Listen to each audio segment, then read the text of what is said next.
Hello दोस्तों, नमस्कार। बात कर लेते हैं आज के दिन भर की सारी बड़ी खबरों की, जहां सबसे पहले आपको बताएंगे नेपाल में 10 साल बाद 200 और 500 के नए भारतीय नोटों का इस्तेमाल हुआ शुरू। मोदी सरकार की बहुत बड़ी कूटनीतिक जीत की बड़ी जानकारी। दोस्तों, कैसे सालों साल का इंतजार हुआ खत्म। नेपाल में अब धड़ल्ले से चलेंगे भारतीय नोट, लेकिन कितना ज्यादा कैश ले जाने की है इजाजत। दोस्तों, जानना बहुत जरूरी है। बेहतरीन सबसे बड़ी खबर आपको सबसे पहले बताएंगे। तो वहीं आपको बताएंगे पीओके में बढ़ गया फिर एक बार तनाव। मुजफ्फराबाद की तरफ बढ़ रहे विद्रोही शहबाज मुनीर की बड़ी टेंशन। पीओके में आर पार की लड़ाई की सबसे बड़ी खबर। दोस्तों, तो वहीं राजनाथ सिंह जी ने क्या कहा पाकिस्तान को लेकर, तो उधर क्या फिर एक बार सार्क गठबंधन होगा जिंदा। इस बार किस देश ने कर दी इसकी कवायद। एक से एक बेहतरीन से बेहतरीन अपडेट आपको बताएंगे। बस आप वीडियो के अंत तक बने रहिएगा। और खबरों में आगे बढ़ने से पहले अगर आप भी मानते हैं कि नेपाल के इस नए सरकार बालेंद्र शाह जो भारत को दिखा रहे थे अकड़, तो भारत जानता है कैसे अकड़ ढीली की जाती है इनकी।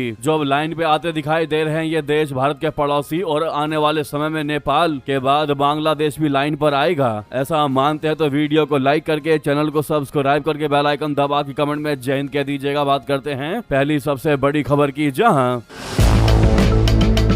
सालों का इंतजार हुआ खत्म। नेपाल में अब धड़ल्ले से चलेंगे 500 और 200 के भारतीय नोट। 10 साल बाद नेपाल में लिया गया ये फैसला। दोस्तों, मोदी सरकार की बहुत बड़ी कूटनीतिक जीत की बड़ी खबर बता दें। नेपाल घूमने जाने वाले भारतीय पर्यटकों और पड़ोसी देश के साथ कारोबार करने वाले व्यापारियों के लिए एक बेहद राहत भरी और बड़ी खबर सामने आई है। नेपाल सरकार ने करीब एक दशक पुराने प्रतिबंध को खत्म करते हुए 200 रुपए और 500 रुपए मूल्य वर्ग के नए भारतीय करेंसी नोटों के इस्तेमाल को हरी झंडी दे दी है। दोस्तों, एनआरबी यानी नेपाल राष्ट्र बैंक की इस आधिकारिक घोषणा को प्रधानमंत्री नरेंद्र मोदी जी के नेतृत्व वाली भारत सरकार के मजबूत द्विपक्षीय यानी बायलैटरल प्रयासों और भारतीय नागरिकों की एक बहुत बड़ी जीत के रूप में देखा जा रहा है। इस फैसले के बाद अब दोनों देशों के नागरिक बिना किसी परेशानी की ये नोट सीमा पार ले जा सकेंगे, जिससे सालों से चली आ रही करेंसी से जुड़ी समस्याएं पूरी तरह से दूर हो जाएंगी। दोस्तों, नेपाल राष्ट्र बैंक द्वारा जारी नए दिशा निर्देशों के मुताबिक ये छूट केवल 9 नवंबर 2016 की नोटबंदी के बाद भारतीय रिजर्व बैंक आरबीआई द्वारा जारी किए गए नए 200 और 500 के नोटों पर ही लागू होगी। नेपाल सरकार ने ये साफ कर दिया है कि 2016 की नोटबंदी से पहले जारी हुए पुराने 500 और 1000 के भारतीय नोट नेपाल में पहले की तरह ही पूरी तरीके से प्रतिबंधित रहेंगे।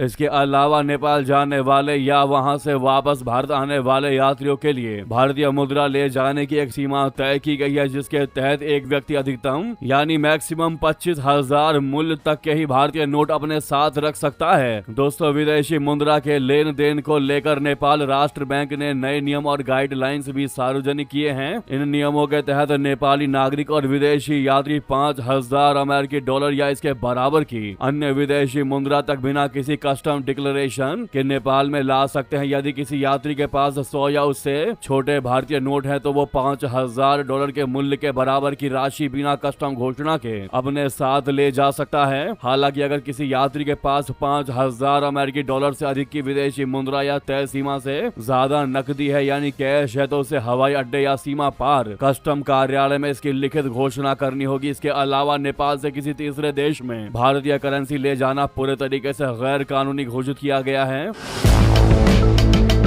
दोस्तों, इस ऐतिहासिक फैसले और दोनों देशों के बीच बने नए नियमों की जानकारी देते हुए नेपाल राष्ट्र बैंक के प्रवक्ता गुरु प्रसाद पौडेल ने कहा कि हमने भारतीय रिजर्व बैंक के साथ लगातार संपर्क बनाए रखा और आवश्यक समीक्षा के बाद ही नए नियमों को अंतिम रूप दे दिया है। नेपाल राष्ट्र बैंक ने 23 जुलाई 2026 को इस संबंध में औपचारिक अधिसूचना जारी कर दिया है। इस फैसले का सीधा मकसद नेपाल आने वाले भारतीय पर्यटकों, सीमावर्ती इलाकों के निवासियों और दोनों देशों के कारोबारियों को करेंसी संबंधित परेशानियों से निजात दिलाना है, यानी छुटकारा दिलाना है। अब भारतीय नागरिक बिना किसी झंझट के नेपाल में अपने वैध भारतीय नोटों से भुगतान कर सकेंगे। दोस्तों, इस खबर को जानने के बाद आप साफ साफ कहेंगे कि मोदी सरकार की यह वाकई में बहुत बड़ी कूटनीतिक जीत हुई है। कैसे, तो आपको बता दें, मोदी सरकार के दौरान भारत ने नेबरहुड फर्स्ट नीति के तहत नेपाल के साथ कूटनीतिक और आर्थिक संबंधों का लगातार प्राथमिकता दी है। भारत सरकार के वरिष्ठ विदेश अधिकारियों और वित्तीय संस्थानों के निरंतर संवाद का ही परिणाम है कि नेपाल ने अंततः 1 दशक पुराने इस कड़े प्रतिबंध को हटाने का निर्णय लिया है। इससे न केवल भारतीय पर्यटकों का नेपाल दौरा सुगम होगा, बल्कि दोनों देशों के बीच जमीनी स्तर पर होने वाले छोटे और बड़े व्यापार को भी एक नई दिशा मिलेगी। भारतीय यात्रियों को अब नेपाल में खरीदारी, होटल बुकिंग और यात्रा के दौरान छोटे भारतीय नोटों की किल्लत का सामना नहीं करना पड़ेगा। जी हाँ दोस्तों, जिनको नहीं पता कि किन लोगों को मिलेगा इस ऐलान से फायदा, तो आपको बता दें, नेपाल राष्ट्र बैंक के मुताबिक इस फैसले से सबसे अधिक लाभ इन लोगों को होगा जो नेपाल घूमने जाने वाले भारतीय पर्यटक होंगे, जो नेपाल जाना चाह रहे होंगे घूमने के लिए, एक्सप्लोर करने के लिए। वहीं भारत आने जाने वाले नेपाली नागरिकों के लिए भी काफी फायदा होने वाला है। वहीं भारत नेपाल सीमा पर व्यापार करने वाले कारोबारी, दोनों देशों के बीच नियमित यात्रा करने वाले लोग, इनको सबसे ज्यादा सबसे अधिक लाभ होगा। दोस्तों, नेपाल में 10 साल बाद ये बड़ा फैसला लिया गया है। अब आपकी इस मुद्दे पर क्या होगी राय दोस्तों? यानी इससे आप क्लियरली कह सकते हैं कि भारत और नेपाल के बीच जो सालों साल से रोटी बेटी का रिश्ता चला आया है, वो इन फैसलों के बाद बचता दिखाई दे रहा है। क्योंकि बालेंद्र शाह के सत्ता में आने के बाद इसे लग ही नहीं रहा था कि अब नेपाल के साथ भारत के अच्छे संबंध होंगे या अच्छे रिश्ते होंगे। क्योंकि सरकार में आने के बाद से बालेंद्र शाह लगातार भारत विरोधी फैसले लेते दिखाई दे रहे थे। लग ही नहीं रहा था कि ये भारत के साथ अच्छे रिश्ते बनाएंगे। लेकिन दोस्तों, इस फैसले ने फिर एक बार ये बता दिया है कि आज भी रोटी बेटी का रिश्ता कायम है। आपकी क्या इस मुद्दे पर राय दोस्तों? रिक्वेस्ट करते हैं भारी मात्रा में कमेंट करके बताइएगा। और इन रिश्तों को ऐसे ही बने रहना देखना चाहते हैं तो सामने लाइक का बटन, अभी तक लाइक नहीं किया इस वीडियो को, तो इस लाइक के बटन को अवश्य दबा दीजिएगा दोस्तों। 1 सेकंड भी नहीं लगना आपके लिए, दबाना मत भूलिएगा। वहीं आपको बता दें, पीओके में आर पार की लड़ाई, विद्रोहियों ने मुजफ्फराबाद कूच का कर दिया ऐलान। बढ़ी शहबाज मुनीर की टेंशन। दोस्तों बता दें, पाकिस्तान के कब्जे वाले कश्मीर की जनता ने अब लॉन्ग मार्च शुरू कर दिया है। ये लॉन्ग मार्च मीरपुर से मुजफ्फराबाद तक निकाला जा रहा है। पीओके के लोगों का ये वो आंदोलन है जिसके सामने मुनीर और उनकी सेना की दमन नीति पूरे तरीके से नाकाम हो गई है। घर में कई मोर्चों पर फंसे मुनीर अब इतने भयभीत है कि वो अब पाकिस्तान के एटमी हथियारों को अपने नियंत्रण में लेने जा रहे हैं। सवाल यही है कि आखिर मुनीर इतने डर में क्यों हैं? बता दें कि पाकिस्तान अधिकृत कश्मीर आजादी के लिए उबल रहा है। ज्वाइंट अवामी एक्शन कमेटी की अगुवाई में मुनीर के खिलाफ लॉन्ग मार्च शुरू हो गया है। लोगों का हुजूम क्रांति के नारे लगाते हुए मुजफ्फराबाद की तरफ बढ़ रहा है। लॉन्ग मार्च की शुरुआत मीरपुर से हुई और विद्रोहियों की भीड़ मुजफ्फराबाद में हल्ला बोलने जा रही है। 26 जुलाई को शुरू हुआ ये मार्च 27 जुलाई को मुजफ्फराबाद में खत्म होगा। इस मार्च का मकसद अलग अलग शहरों में चल रहे धरना प्रदर्शनों को एकजुट कर उन्हें इस क्षेत्र की राजधानी मुजफ्फराबाद की ओर मार्च में बदलना है। पीओके की सड़कों पर जो इनकलाबी सैलाब दिख रहे हैं उससे मुनीर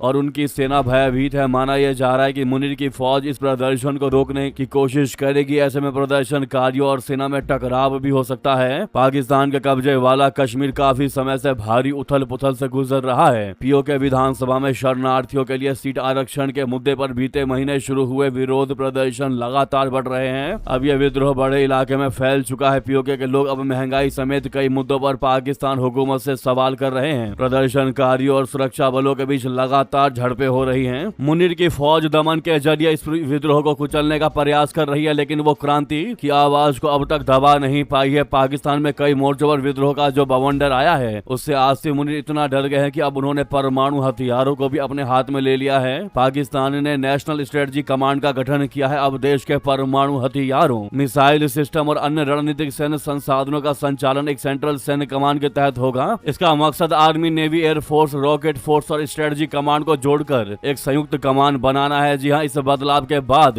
आप साफ साफ कह सकते हैं कि शहबाज से भी ज्यादा शक्तिशाली हो जाएंगे मुनीर। वो ना सिर्फ शहबाज शरीफ से भी शक्तिशाली हो जाएंगे बल्कि उनके हाथ में पाकिस्तान के परमाणु बमों का बटन भी आ जाएगा। मुनीर जिस तरह से मजबूत हो रहे हैं उससे पाकिस्तान में फिर से सैन्य शासन आने की आशंका पैदा हो रही है। पाकिस्तान के लोगों को डर है कि मुनीर शहबाज का तख्ता पलट करके सत्ता अपने हाथ में ले सकते हैं। इस मुद्दे पर क्या है आपकी जानकारी दोस्तों? अवश्य कमेंट कीजिएगा। आपको बता दें, वहीं कारगिल विजय दिवस पर रक्षा मंत्री ने पीओके को लेकर बड़ा संदेश दिया दोस्तों। पाकिस्तान को सीधी सीधी चेतावनी दे दी।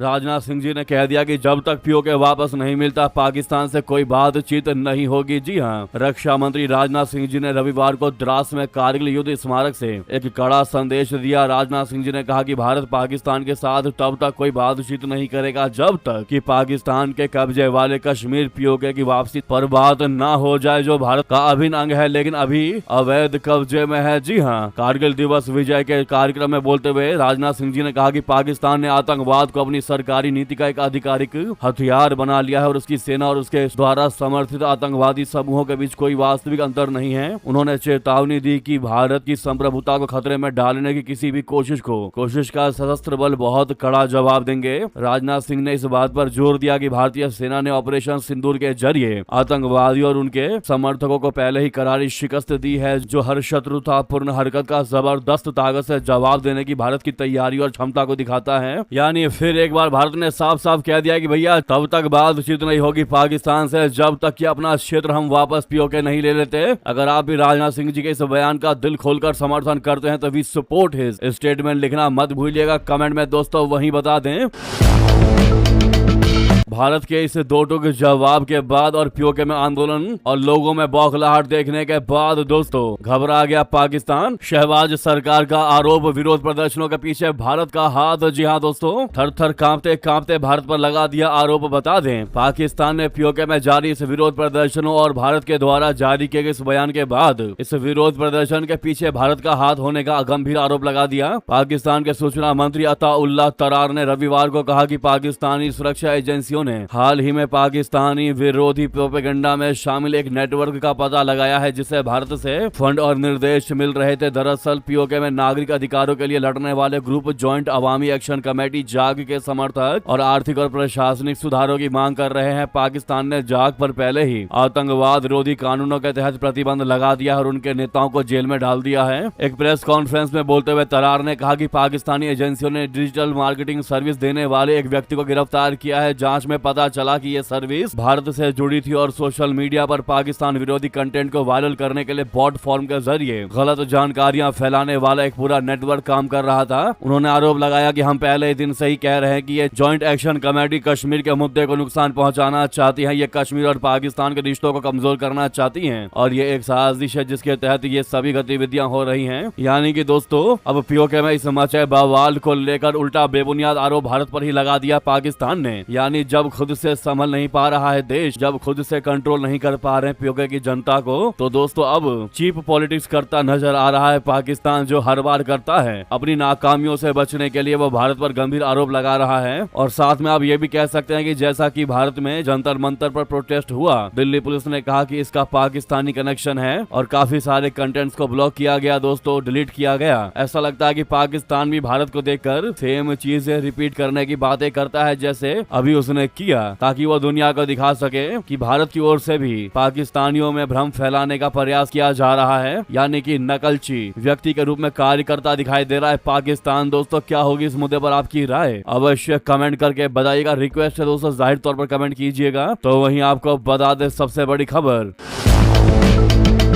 सार्क को जिंदा करने की बड़ी कवायद, मालदीव के राष्ट्रपति ने भारत पाकिस्तान तनाव के बीच की मध्यस्थता की पेशकश। जी हां दोस्तों, मालदीव के राष्ट्रपति मोहम्मद मुइजू ने रविवार को कहा कि उनका देश पिछले 9 सालों से निष्क्रिय दक्षिण एशियाई क्षेत्रीय सहयोग संगठन यानी सार्क की बैठकों को फिर से शुरू करने में मदद करने के लिए तैयार है। दक्षिण एशियाई क्षेत्रीय सहयोग संगठन में भारत, बांग्लादेश, भूटान, मालदीव, नेपाल, पाकिस्तान, श्रीलंका और अफगानिस्तान शामिल है। सरकारी public service media PSM news की खबर के अनुसार रविवार को मालदीव के 61वें स्वतंत्रता दिवस समारोह को संबोधित करते हुए मुइजू ने सार्क को एक महत्वपूर्ण क्षेत्रीय संगठन बताया। हालांकि उन्होंने कहा कि यह संगठन पिछले 9 वर्षों से निष्क्रिय है। सार्क का आखिरी शिखर सम्मेलन यानी 18वां शिखर सम्मेलन 26 से 27 नवंबर 2014 को नेपाल की राजधानी काठमांडू में हुआ था। विदेश मंत्रालय के मुताबिक 2016 में पाकिस्तान की मेजबानी में आयोजित होने वाला 19वां सार्क शिखर सम्मेलन नहीं हो सका था। सदस्य देशों के बीच आम सहमति की कमी और सीमा पार बार आतंकवाद से जुड़ी चिंताओं के कारण सार्क के स्तर पर बातचीत रुकी हुई है।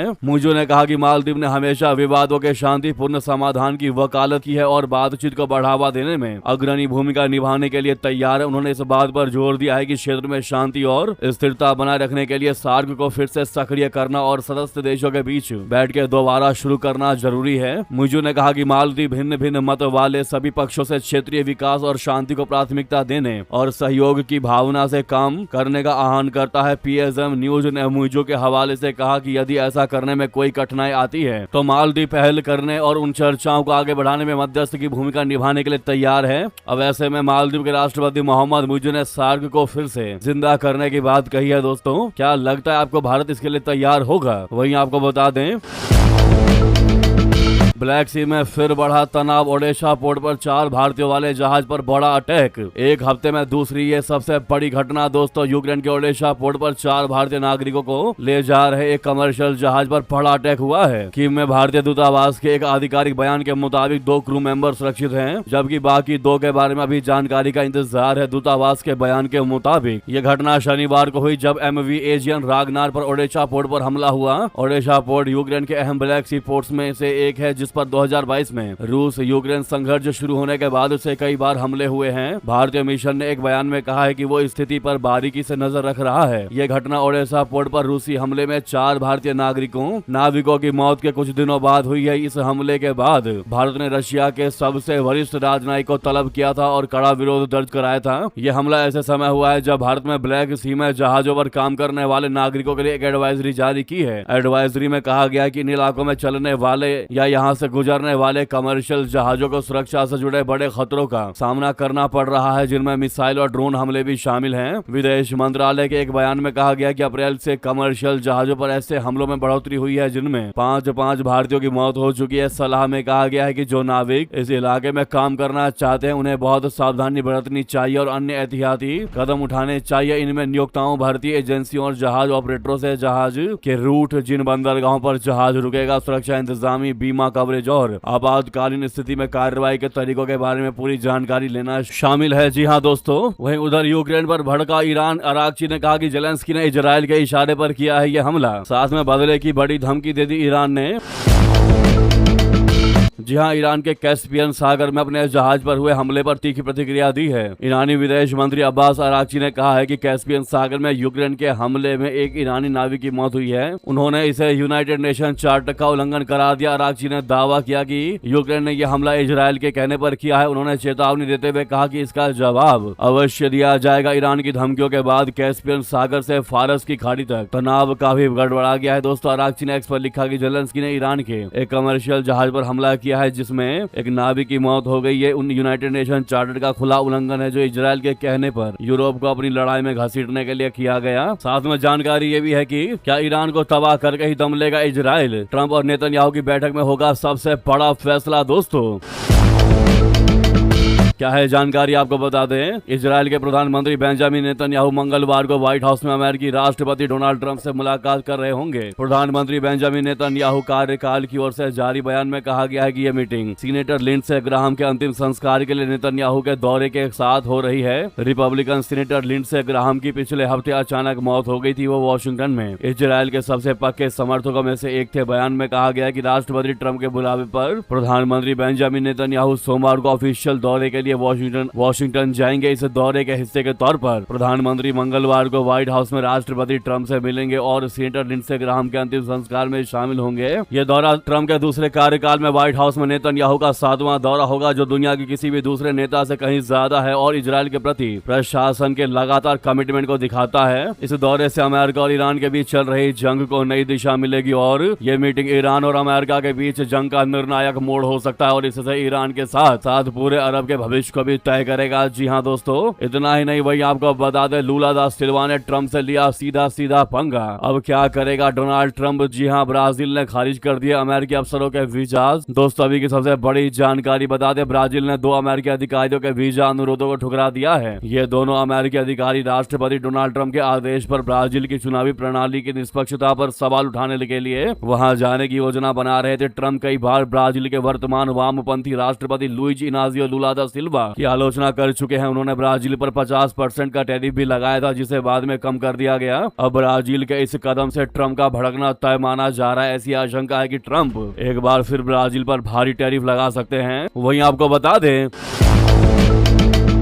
परीक्षा सुधारों के लिए प्रधानमंत्री मोदी जी का सबसे बड़ा ऐलान, नंदन नलेकणी अगुवाई में हाई पावर टास्क फोर्स का गठन। दोस्तों, प्रधानमंत्री नरेंद्र मोदी जी ने नीट पेपर लीक के बाद परीक्षा सुधारों के लिए नया बड़ा फैसला किया है। उन्होंने बताया कि दिग्गज टेक्नोलॉजी एक्सपर्ट नंदन नीलेकणी की अगुवाई में एक हाई पावर टास्क फोर्स बनाई गई है, जो परीक्षा व्यवस्था में सुधार लाएगी। प्रधानमंत्री नरेंद्र मोदी जी रविवार को एक बार फिर इंस्टाग्राम पर आए और परीक्षा सुधारों को लेकर एक बड़ा ऐलान किया। उन्होंने कहा कि विद्यार्थियों के भविष्य के लिए भारत सरकार लगातार कई कदम उठा रही है। जिन लोगों ने विद्यार्थियों के भविष्य के साथ खिलवाड़ किया है वो जेलों में सड़ रहे हैं। उन्होंने आगे बताया कि हम फास्ट ट्रैक कोर्ट बना चुके हैं और संसद में सख्त प्रावधानों के साथ नया कानून बनाने की दिशा में आगे बढ़ रहे हैं, लेकिन हमें भविष्य के बारे में सोचना होगा। आज संसद में परीक्षा सुधार बिल लेकर आया जा रहा है। दोस्तों, किरण रिजिजू ने सभी सांसद चर्चा में जरूर हिस्सा ले जैसा रिक्वेस्ट किया है। देखना ये होगा दोस्तों संसद में क्या होता है। वही बता दें, तेज प्रताप यादव पर हत्या की कोशिश का केस हुआ दर्ज, दोषी साबित हुए तो होगी 10 साल की सजा। जी हां, बिहार बंद के दौरान पटना में हुई हिंसा के मामले में जनशक्ति जनता दल के प्रमुख तेज प्रताप यादव की कानूनी मुश्किलें बढ़ गई हैं। पुलिस ने उनके खिलाफ भारतीय न्याय संहिता बीएनएस की